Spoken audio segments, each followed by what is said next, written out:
अस्सलाम वालेकुम, मैं हूँ Sadia Uzair. Welcome back to Sadia Uzair's kitchen. आज मैं आपके साथ कीमा पुलाव की रेसिपी शेयर कर रही हूँ। बहुत ही सिंपल और आसान सी रेसिपी है और बहुत ही खुशबूदार और टेस्टी पुलाव तैयार होता है।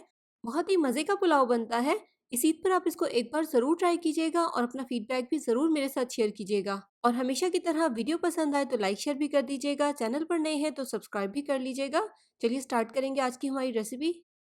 बिस्मिल्लाहिर्रहमानिर्रहीम। तो सबसे पहले यहाँ पर हम पुलाव के लिए कीमे की कुकिंग करेंगे और एक कुकिंग पैन को मैंने रख दिया है चूल्हे पर। फ्लेम ऑन करेंगे और इसमें शामिल करेंगे 2 कप पानी। साथ ही इसमें आधा चाय का चम्मच नमक और कुछ साबित मसाले भी शामिल करेंगे। आधा चाय का चम्मच साबित काली मिर्च, 1 से 2 तेज पत्ते, 1 दालचीनी का टुकड़ा, 3 से 4 लौंग मिक्स कर लेंगे और इसमें बॉयल आने देंगे। और दूसरी तरफ यहाँ पर मैंने 400 ग्राम कीमा लिया है।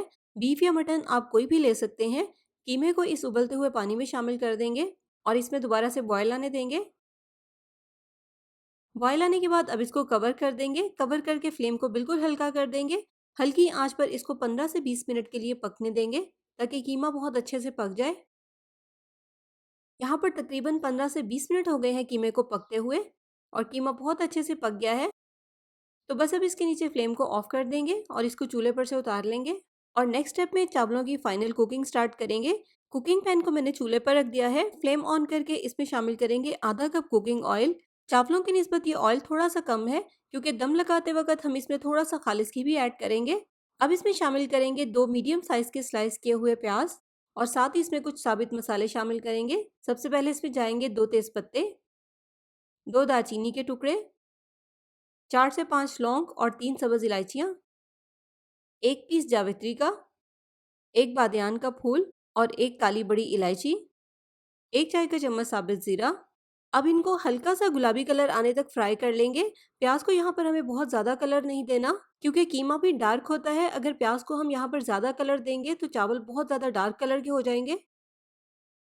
जैसे ही प्याज के ऊपर हल्का सा गुलाबी कलर आने लगे तो इसमें शामिल करेंगे 1.5 खाने का चम्मच अदरक लहसुन का पेस्ट और प्याज के साथ ही इसको भी फ्राई कर लेंगे।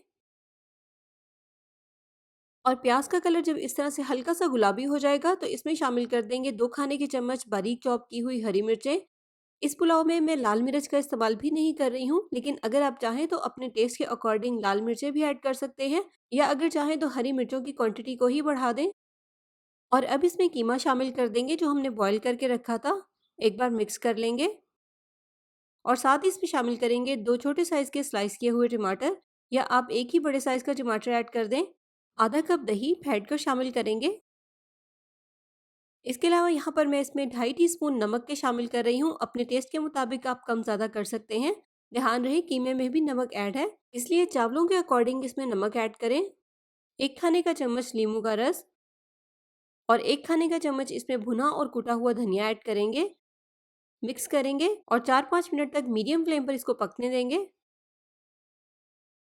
तो कीमे को पकते हुए यहाँ पर तकरीबन 4 से 5 मिनट हो गए हैं। अब इसमें शामिल करेंगे 2.5 कप पानी। टोटल इसमें 3.5 कप पानी के जाएंगे, लेकिन 1 कप यखनी भी इसमें ऑलरेडी ऐड है, इसलिए मैंने इसमें 2.5 कप पानी के शामिल किए हैं। पानी इसमें 2 कप चावलों के हिसाब से शामिल करेंगे। यहाँ पर मैंने मेजरमेंट वाले कप से नाप कर 2 कप चावल लिए थे और इनको अच्छी तरह से धोने के बाद आधे घंटे के लिए पानी में भिगो दिया था। पानी में बॉयल आने के बाद 3 से 4 हरी मिर्चें शामिल करेंगे और साथ ही इसमें ये भीगे हुए चावल भी ऐड कर देंगे। एक बार मिक्स करेंगे। हाई फ्लेम पर अब इसको इतनी देर तक पकाएंगे जब तक कि चावलों में मौजूद जो पानी है वो 80 से 85% तक ड्राई हो जाए। तो आप देखें चावलों में पानी काफ़ी हद तक ड्राई हो गया है। अब इसमें शामिल करेंगे 2 से 3 खाने के चम्मच खालिस घी,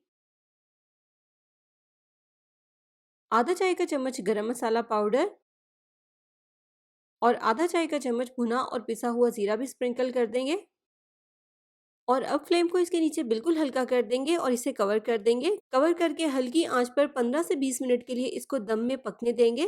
अगर इस पॉइंट पर आप इसके नीचे एक मोटे पेंदे का तवा रख दें तो चावलों को बहुत ही अच्छा दम आता है।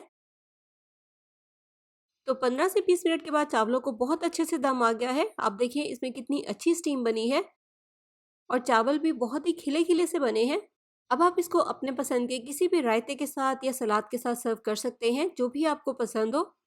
तो उम्मीद करती हूँ कि आपको मेरी ये आज की रेसिपी पसंद आई होगी। ट्राई कीजिएगा। अपना फीडबैक भी ज़रूर मेरे साथ शेयर किया करें।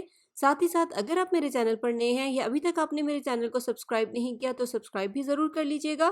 वीडियो पसंद आए तो लाइक शेयर ज़रूर कीजिएगा। अपना बहुत सा ख्याल रखिएगा, दुआओं में याद रखिएगा। Thank you for watching. अल्लाह हाफ़िज़।